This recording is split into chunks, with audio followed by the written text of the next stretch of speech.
거의 한 달여 만에 이렇게 대면 예배로 여러분과 얼굴을 마주 뵙습니다. 주님 안에서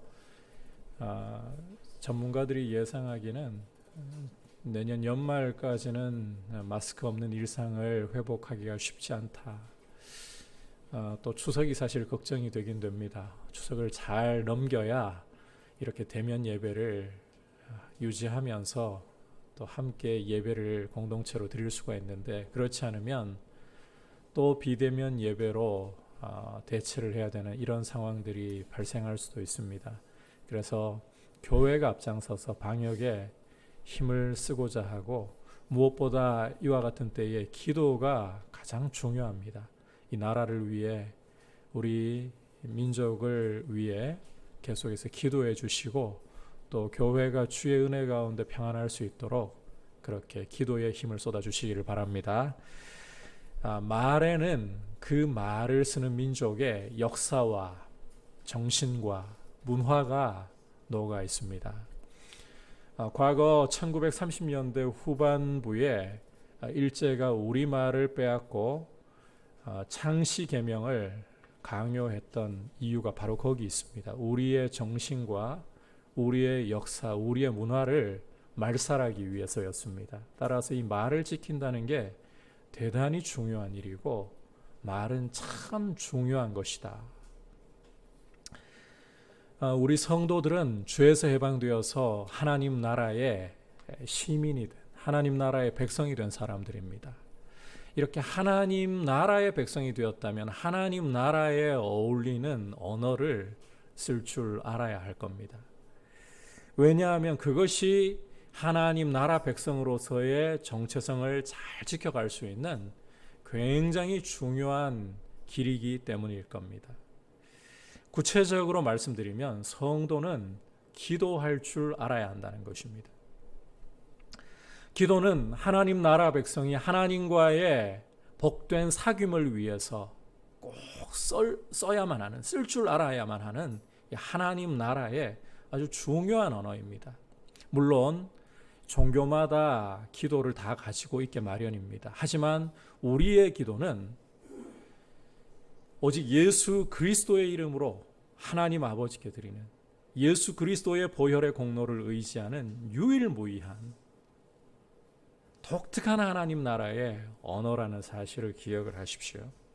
오늘은 기도에 대해서 함께 말씀에 귀를 기울이려고 합니다. 앞서 사도 바울은 삼위 하나님께서 이루신, 성부 하나님께서 작정하시고 성자 예수 그리스도께서 피 흘려 속량하시고 성령께서 믿어 인쳐주시는 이 영광스러운 구원의 은혜를 선포했습니다. 오늘은 바로 이 구원의 은혜를 기초로 해서 교회를 위해 기도하는 내용입니다.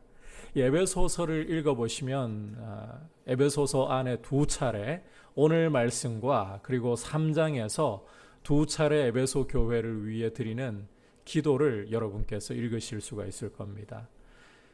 이 두 기도는 에베소 교회의 성장과 성숙을 위해 사도 바울이 드리는 기도이고, 오늘 교회로서 우리가 드려야 할 아주 중요한 기도이다. 이 사실을 생각하면서 이제 말씀에 어떠한 은혜를 주실까 함께 귀를 기울이기를 원합니다. 자, 첫 번째 메시지는 한번 따라합시다. 교회의 성장과 성숙을 위해 기도는 필수입니다.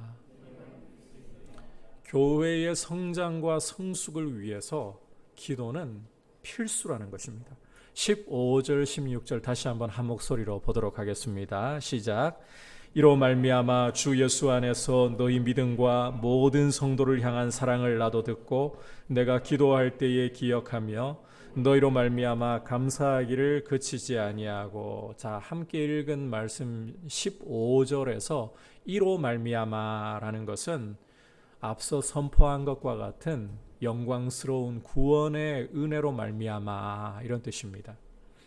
구원의 은혜로 말미암아, 구원의 은혜 때문에 너희가 주 예수를 믿고 성도를 향한 사랑을 나타내고 있다는 소식을 내가 전해 들었다. 따라서 내가 너희를 위해 기도할 때마다 너희 때문에 감사한다. 15절과 15절이 바로 이런 내용이죠. 제가 에베소서 강의를 시작하면서 이 에베소 교회는 사도 바울이 개척한 교회인데 매일 4시간에서 5시간 2년 동안을 사도 바울이 구슬땀을 흘리면서 성경을 가르쳤던 교회라고 말씀을 드렸습니다. 그래서 어느 교회보다도 이 에베소 교회는 성경 실력이 아주 탁월한, 영적으로 굉장히 단단하게 잘 성장한 교회라는 것을 이 에베소서를 시작하면서부터 여러분에게 계속 말씀을 드렸습니다. 그리고 사도 바울이 떠난 이후에도 이 에베소 교회는 오늘 말씀을 보시면 믿음과 사랑 위에서, 그리스도를 향한 믿음과 성도를 향한 사랑 위에서 굉장히 교회가 잘 성장했구나, 이 사실을 읽을 수가 있습니다. 이와 같은 교회이다 보니까 바울이 에베소 교회를 생각하면서 기도할 때마다 감사가 터져 나오는 거예요. 굉장히 좋은 교회라는 거죠. 주목할 것은 이렇게 잘 성장해 오고 있는 교회를 위해서 사도 바울이 이 에베소서 안에 2차례나 성장과 성숙을 위해 기도를 기록하고 있다는 것입니다. 그 말인즉슨 교회의 성장과 성숙에 있어서 기도는 없어서는 안 될 필수적인 요소이구나. 기도해야 교회가 성장하고 성숙할 수 있구나. 이 사실을 잘 보여주고 있다는 것입니다. 여러분, 교회는 기도를 통해서, 그것도 쉬지 않는 기도를 통해서 성장하고 성숙해 나가는 것입니다. 기도는 교회의 존재와 성장과 성숙을 위해 절대적인 비중을 차지하고 있다. 이 사실을 꼭 기억하시기를 바랍니다. 따라서 교회는 어떤 것보다도, 어떤 활동보다도 먼저 따라합시다. 기도하기를 힘써야 합니다. 기도하기를 힘써야 돼요. 교회는 진리의 말씀인 성경을 나침반 삼아서 어느 방향으로 어떠한 길로 가야 할지를 알고 그 길로 나아가기 위해서 기도로 하늘의 능력을 덧입어야 되는 것입니다. 기도해야 하늘의 능력이 임하고 말씀대로 살아갈 수 있는 은혜를 얻게 되는 것입니다. 기도는 굉장히 중요하다는 거예요. 따라서 기도하지 않고 은혜의 보좌 앞에 나아가 아버지께 도우심을 구하지 않는 교회는 이 교회가 힘이 없어요. 하늘의 능력이 어떠한 것인지를 경험하기도 어렵고 보여주기도 어려운, 하나님이 당신의 이름을 위해 특별히 은혜를 주시지 않는다면 정말 비실비실한 교회가 될 수밖에 없는 거예요. 그만큼 기도는 교회에게 필수이고 하늘의 능력을 경험하는데 없어서는 안 될 은혜의 통로이다. 여러분, 이 사실을 꼭 가슴에 새기고 늘 기억하시기를 축복합니다. 과거에 이 외국에서 박사학위를 받아오신 분인데 나름대로 당신이 가방끈이 길다고 하시면서 이렇게 말씀하는 걸 들은 적이 있어요. 복음서를 읽어봐라. 예수님이 기도하신 기록이 얼마나 되느냐. 그렇게 예수님도 기도 많이 안 하셨다. 제가 솔직하게 그 말을 평가하자면 기도하기가 귀찮고 기도하기가 싫으니까 핑계로 그렇게 성경을 보는 것밖에 되지 않아요. 여러분, 예수님보다 기도를 중요시하시고 기도를 힘쓰신 분이 어디에 있단 말입니까?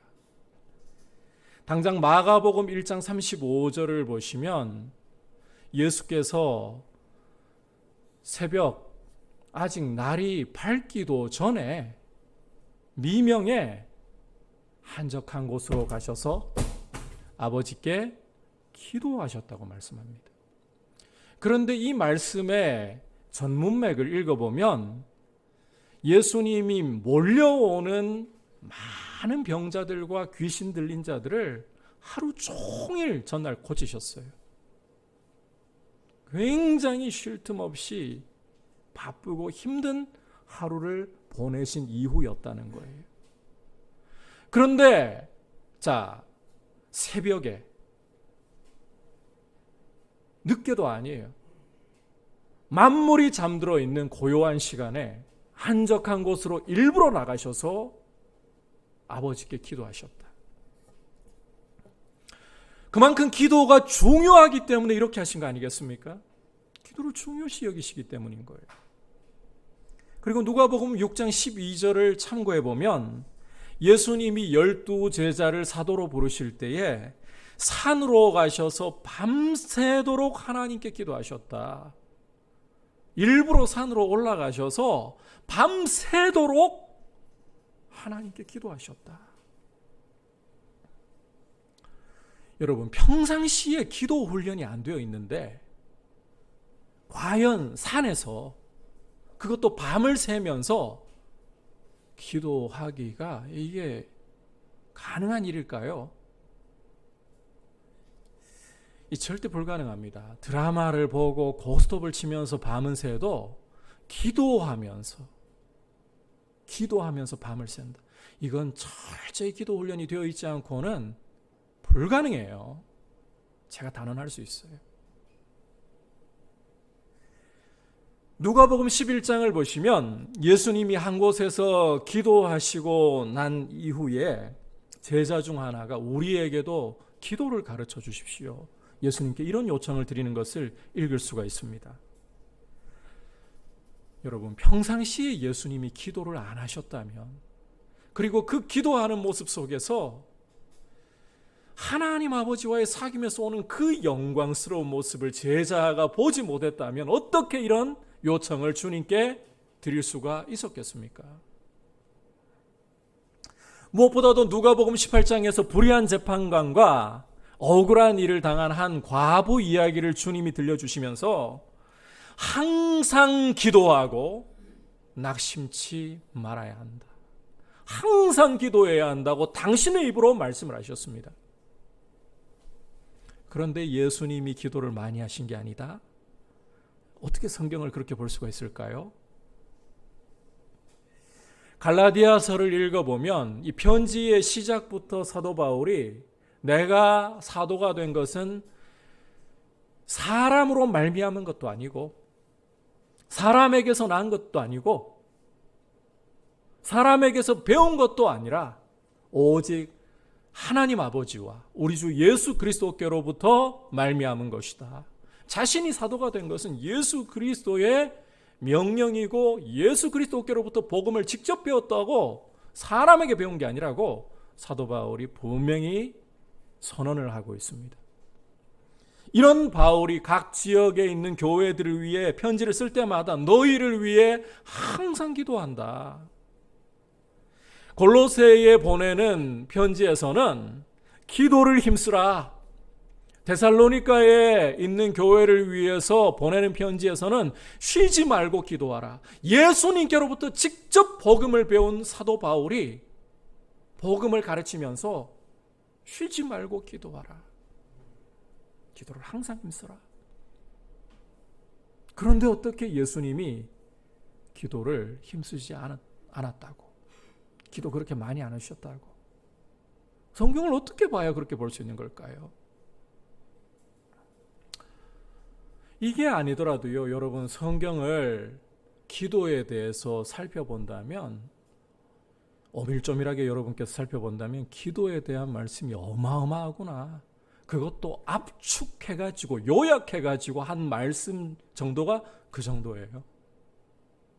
그렇게 성경은, 예수님은, 사도들은 기도를 강조하고 기도에 힘을 쏟아 부었습니다.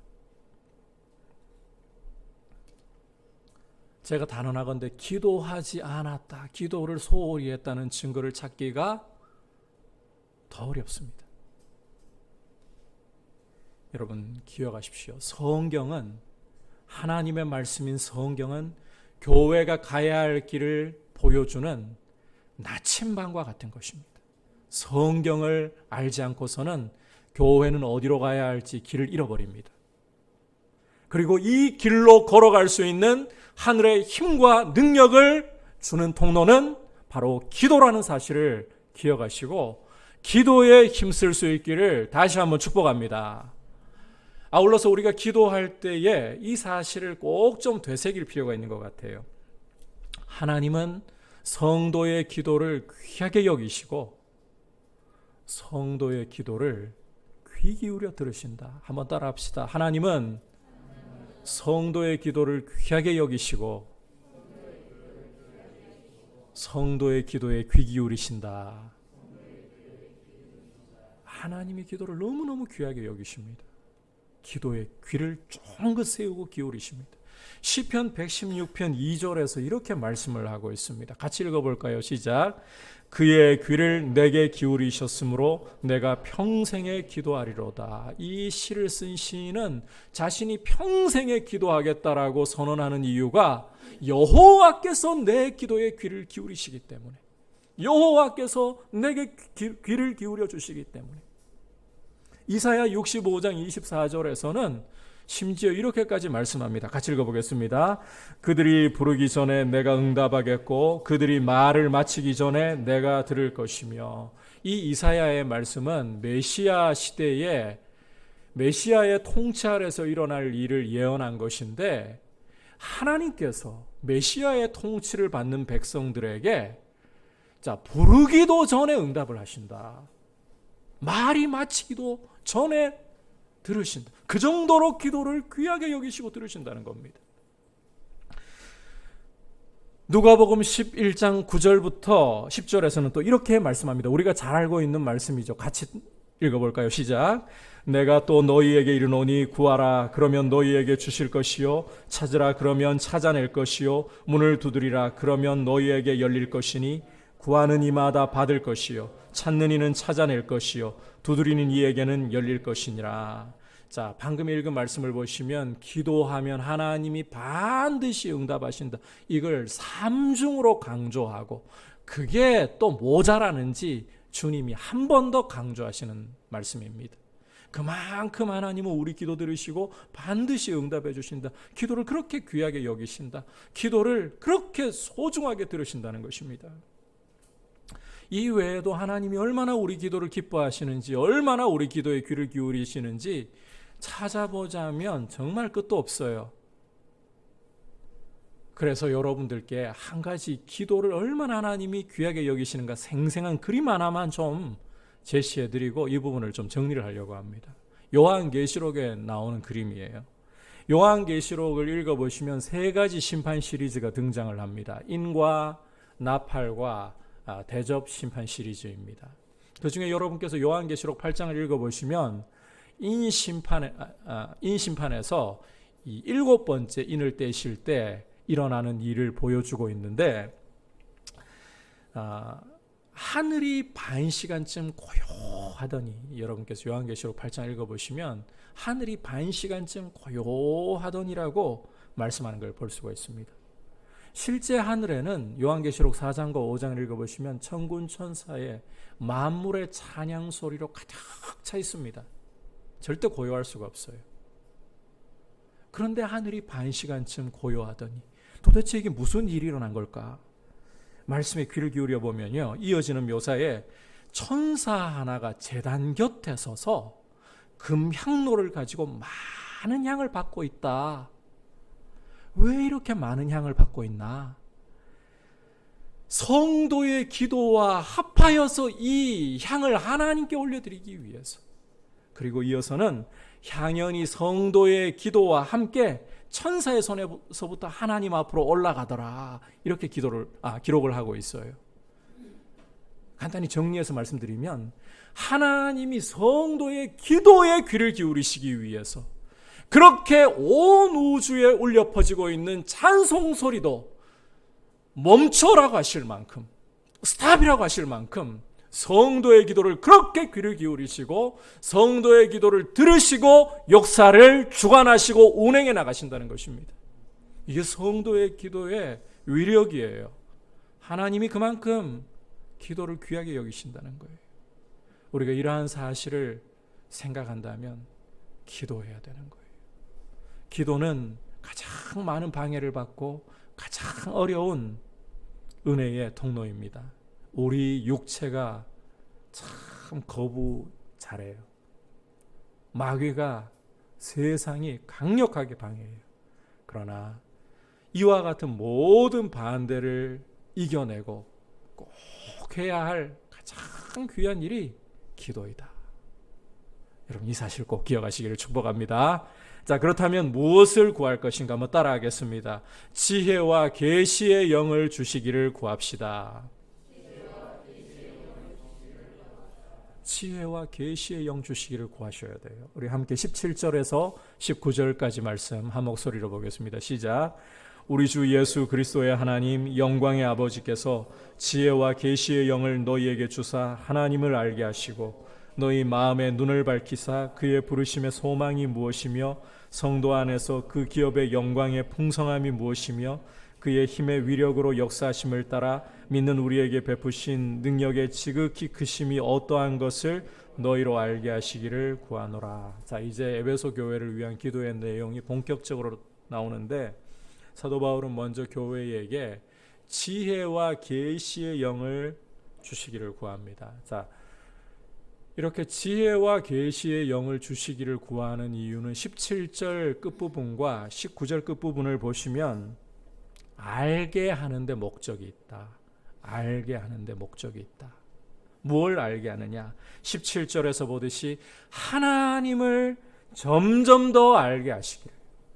18절에서 보듯이 그의 부르심의 소망과 성도에게 주시는 하나님의 영광스러운 기업이 얼마나 풍성한지를 알게 하시기를. 그리고 19절에서 보듯이 하나님이 성도에게 베풀어 주신 능력이 얼마나 큰지를 알게 하시기를 구하는 것입니다. 자, 하나님 아버지를 알고 우리를 불러주신 그 부르심의 풍성함, 그 영광을 알고 우리가 장차 얻게 될 기업이 얼마나 영광스러운가를 알고 그리고 우리에게 하나님이 베풀어 주신 하나님의 능력이 얼마나 큰가를 알고 이렇게 기도할 수밖에 없는 게요. 이렇게 지혜와 계시의 영을 구할 수밖에 없는 게 신령한 지식이 아니고서는 이와 같은 것들을 절대로 알 수 없기 때문이에요.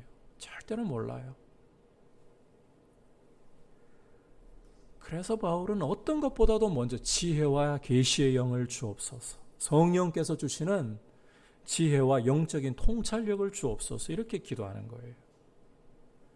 지혜와 계시의 영이라는 것은 쉽게 이야기하면 성령께서 주시는 영적인 지혜, 통찰력을 가리키는 겁니다. 자, 그런데 여러분께서 잠시만 8절로 좀 눈을 돌려보시면 예수 그리스도의 피로 속량을 얻은, 죄사함을 얻은 성도에게 하나님 아버지께서는 이미 지혜와 총명을 넘치게 하셨다. 그리고 그 13절을 읽어보시면 예수를 믿는 성도에게 성령으로 인치셨다. 이미 인치셨다. 이렇게 말씀을 하고 있잖아요. 그런데 또 지혜와 계시의 영을 성령께서 주시는 이 지혜와 통찰력을 또 구해야 되는가? 여러분, 구해야 돼요. 우리가 성도로서 이 땅을 살아가면서 꼭 기억해야 할 단어들이 있습니다. 두 가지 단어입니다. 첫 번째는 이미. 두 번째는 아직입니다. 우리는 하나님 아버지의 은혜로 예수 그리스도의 피로 이미 구원을 받았습니다.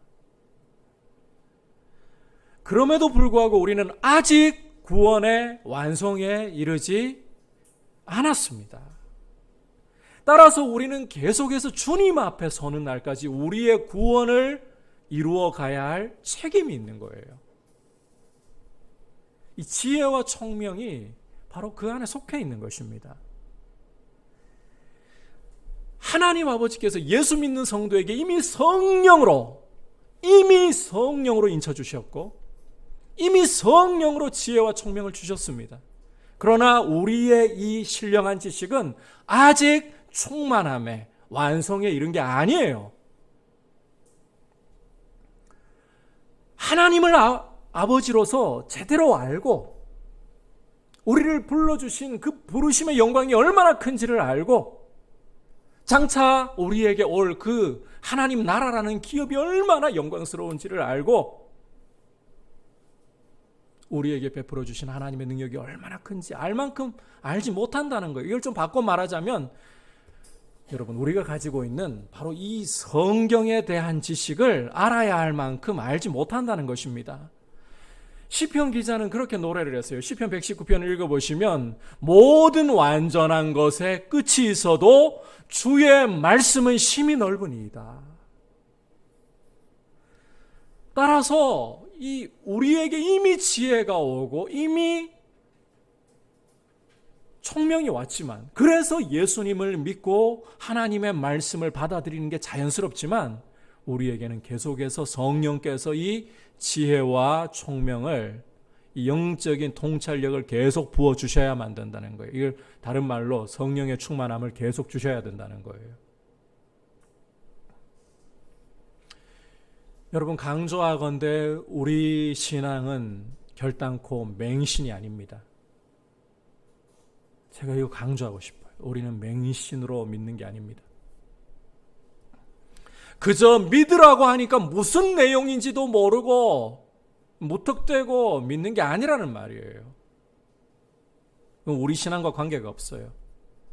다시 강조하지만 우리는 하나님 아버지를 아는 지식으로, 우리를 불러주신 그 부르심의 영광을 아는 지식으로, 장차 우리에게 올 하나님 나라의 영광을 아는 지식으로, 그리고 우리에게 베풀어 주신 하나님의 능력이 얼마나 크신가를 아는 지식으로 자라가는 것입니다. 이게 우리 신앙입니다. 다시 말해서 철저히 성경을 통해 성령으로 우리에게 주신 계시의 말씀을 깨달아가면서 자라가는, 그것이 우리의 신앙이라는 거예요. 초격차라는 말이 있죠. 세계적인 기업에서 이 초격차라는 표현을 잘 쓰고 있잖아요. 하지만 성도는 초격차 정도가 아니라 세상은 결코 가질 수 없는 성령께서 주시는 지혜, 영적인 통찰력으로 성경을 알아감으로, 하나님 말씀을 알아감으로, 진리의 말씀을 알아감으로 자라가고 있는 것입니다. 따라서 이 신앙생활이 자란다는 것은 신령한 지혜와 총명이 자라고, 그 말인즉슨 성경을 아는 지식이 자라가고, 무엇이 선한 것인지 이 지극히 선한 것을 예리하게 분별해 가기 시작한다는 것입니다. 그런 시선을 가지고 이 지혜와 총명으로 밝아진 눈으로 우리 자신을 본다면, 여러분, 우리는 이보다 더 좋을 수 없다 할 축복을 소유한 사람들입니다. 하늘에 속한 모든 신령한 복을 소유하고 영광의 하나님 나라를 기업으로 얻은 사람들입니다. 세상에 썩어지고 없어질 복과는 비교할 수 없는 복을 받은 사람들입니다. 그래서 세상의 자랑과 욕망으로 유혹이 올 때에도 우리는 계속해서 하나님 나라를 바라보며 전진해 나가는 거예요. 이게 교회의 모습이어야 하고, 이런 교회의 모습을 이루어야 교회는 교회다워지고 영광스럽게 세상에게 복을 끼쳐 줄 수가 있게 되는 것입니다. 여러분, 그런데 지금의 우리 한국 교회는 거의 맹신 집단처럼 몰려 있어요. 무지몽매한 집단으로, 말이 안 통하는 고집센 집단으로 몰려 있어요. 누구 탓을 하겠습니까? 이것은 교회가 성령께서 주시는 신령한 지혜와 지식으로 자라가지 못한 이유 때문입니다. 성경을 제대로 알아가야 할 대로 알아가지 못한 탓이고, 그 중심에 우리 목회자들이 서 있습니다. 저는 부흥이 올 때까지 계속해서 회개할 수밖에 없을 것 같아요. 우리 목사들의 죄를 하나님의 말씀을 가르치는데 목숨 걸었어야 되는데, 우리 한국교회는 하나님의 말씀 때문에 지금 살아야 되는데 기근이 와 있어요. 말씀이 없어서가 아니라 우리 목사들이 말씀을 제대로 안 가르쳐서 기근이 와 있어요.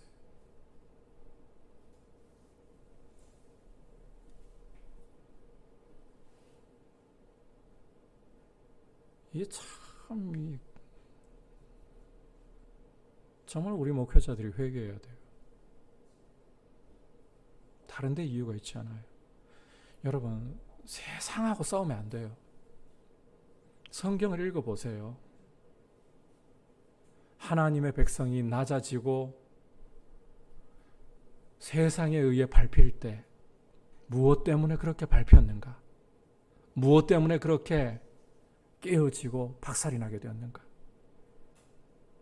왜 아수르에게 이스라엘이 망하고, 왜 바벨론에게 유다가 망하고,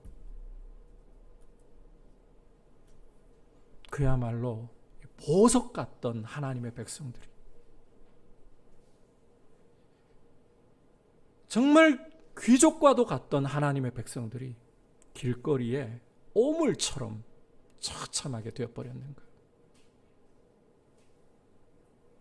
이사야 선지자나 예레미야 선지자나 에스겔 선지자나 다 한 목소리로 말합니다.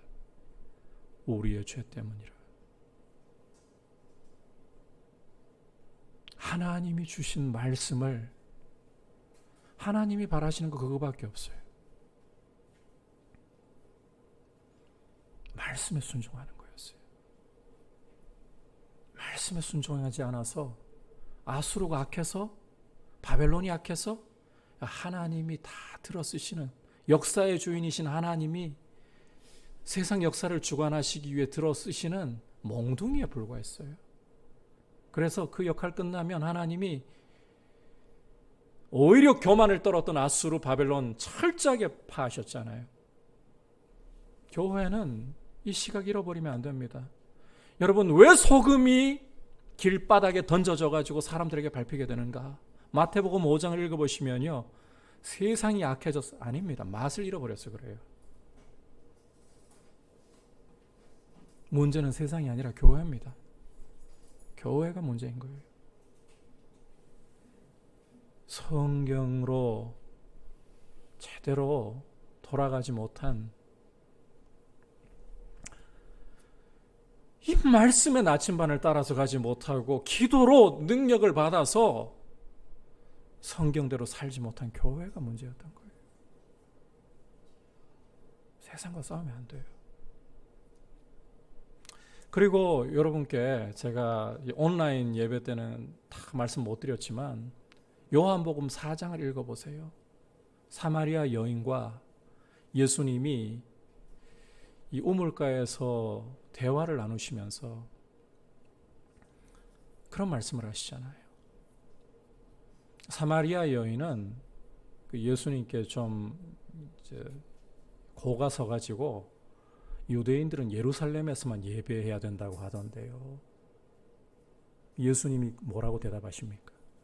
이 산에서도 말고, 사마리아인들은 그리심산에서 예배를 드리는 게 맞다 했거든요. 이 산에서도 말고 저 산에서도 말고 너희가 아버지께 예배할 때가 오나니, 중요한 건 아버지께 예배하는 거예요. 장소가 아니에요. 교회가 대면 예배로 예배당 안에 모여야만 예배하는 게 아닙니다. 물론 모이는 게 좋아요. 저도 이렇게 모이니까 너무 좋아요, 솔직히. 이렇게 예배 드리니까요, 여러분과 이 성령 안에서 교통하는 게 훨씬 좋아요. 그렇지만 교회는 예배당 안에만 모여야 된다고 생각하면 안 돼요. 이 산에서도 말고 저 산에서도 말고 아버지께 예배할 때가 오나니, 하나님께 예배하는 자는 신령과 진정으로 예배할지니라. 장소가 아니에요. 살아계신 하나님께 예배하는 것이 중요한 거예요. 신령과 진정으로 예배하는 것이 중요한 거예요. 이런 기본적인 예배에 대한 개념도 우리는 깨어져 있어요. 그래서 현장 예배 아니면 예배 아니다고 하시더라고요. 많은 분들이. 안 그렇습니다. 이사야 말씀을 읽어보세요. 예배 드리러 오는 사람들 하나님이 막 역겨워하셨어요. 너희들이 짐승을 잡아 죽이는 건 살인이나 다를 바 없다. 그럼 뭐 살인과 뭐가 다르냐? 나는 너희들이 예배하러 온답시고 와가지고 그렇게 짐승 잡아 죽이면서 악을 저지르는 모습 견디지를 못하겠다. 견디지를 못하겠다. 오히려 현장 예배를 하나님이 구약에서 역겨워하신 이런 모습을 보여주셨어요. 왜? 예배자들이 문제가 있으니까. 우리가 성경대로 안 살면 현장 예배로 아무리 모인다고 예배가 아니에요. 하나님을 노하시게 만드는 일을 가중시키는 거예요. 그래서 정말 성경이 뭐라고 말씀하는가에 귀를 기울이고 이 성경대로 살아가기 위해 기도로 가장 먼저 무엇을 구할 것인가? 다시 한 번만 따라하겠습니다. 지혜와 계시의 영을 주옵소서. 신령한 지혜, 신령한 영적인 통찰력, 분별력을 구하셔서 말씀대로 우리가 서 있는가를 늘 돌아보고 지극히 선한 것을 분별하면서 다시 한번 우리 한국교회가 성경적인 교회로 서갈 수 있기를, 그런 부흥이 오기를 사모하고, 저는 바닥에 꼬꾸라졌을 때 다시 한번 하나님이 소망의 문을 열어주실 기회라고 생각합니다. 여러분, 지금이 우리 한국교회 하나님 백성에게는 절망의 골짜기가 기회입니다. 소망의 문을 열어주시는 하나님의 능력을 경험할 기회입니다. 이와 같은 때에 말씀 앞에서 기도로 교회가 살아 일어나야 되는 거예요. 그렇게 영적으로 귀한 무장을 하고 주님의 은혜 가운데 거룩한 부흥을 봐야 돼요. 우리 한국교회 그러지 않고서는 정말 힘들어요. 부흥이 와야 돼요. 그런 은혜를 사모할 수 있기를 주님의 이름으로 축복합니다. 오늘 사도 바울이 이 에베소 교회를 위해 드리는 기도를 통해서 주시는 메시지를 들었습니다. 첫 번째, 교회의 성장과 성숙을 위해 무엇이 필수이다? 기도가 필수이다. 두 번째로, 무엇을 구할 것인가? 이미 얻은 이 구원을 아직 완성하지 않았기 때문에 무엇을 구할 것인가? 지혜와 계시의 영을 구하십시오. 그래서 성경을 바로 깨닫고 성경대로 살아갈 수 있는 능력을 얻는 기도하는 성도님들 되시길 축복합니다. 이제 말씀을 생각하면서 함께 찬송가 366장 고백드리도록 하겠습니다.